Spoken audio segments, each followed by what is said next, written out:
The Freedom Center is not a museum that's focused on slavery. As our title implies, the National Underground Railroad Freedom Center, our real focus is on the Underground Railroad.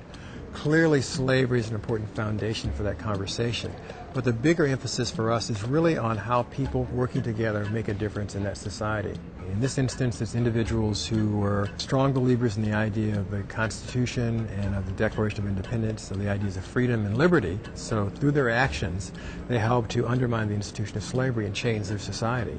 What we're hoping will happen is that as our visitors learn their story, see their examples, that they will see that they themselves can also make choices that can change the society in which they live.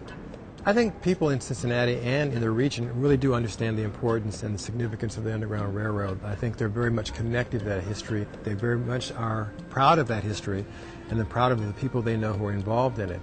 So in many ways what we're trying to do is to bring a local area of interest to higher profile, both here regionally but also across the country, so more and more people understand the kind of individuals who are really there helping others to try to gain their freedom.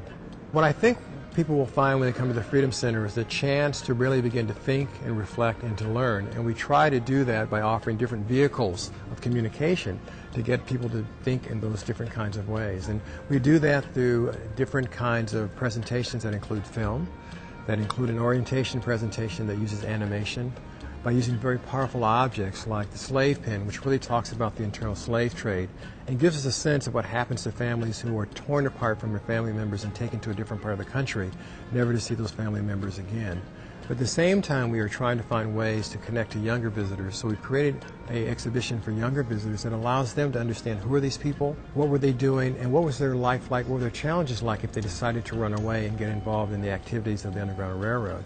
But just as importantly, we try to offer some traditional experiences through our exhibition called From Slavery to Freedom, which really talks about the growth of slavery from the pre-colonial period up to the Civil War. The other thing that's important for us, though, is to make that connection from the past to the present.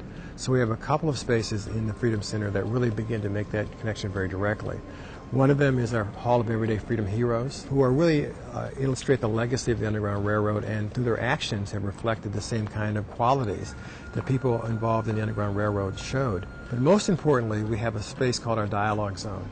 And in that space, we're hoping to get our visitors engaged in talking with one another about things they've learned in the Freedom Center, or in fact things of interest to them in current day society that they want to talk about.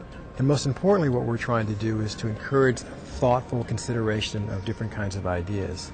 The hope will be that people will have come across some things they might not have learned before, come across some things that cause them to look at the world in which they live in differently, and most importantly, have gone through experiences that cause them to feel that they do have a responsibility to try to create change, to try to create a better world in which we can all live. And I think that's different. I think that's part of what we saw as our challenge, and hopefully it's something we've accomplished fairly well in what we've done. The best way we can judge that is by having people come down here and visit us to see what we're doing and to give us some feedback as to how they're feeling about it. For us, the main concern is, do we have the kind of effect on our visitors that they find worthwhile? Do we have the kind of effect that will be helpful to this community and to the worldwide community of which we are a part? So we're excited about that possibility and really are looking forward to having people come and let us know how well that's going.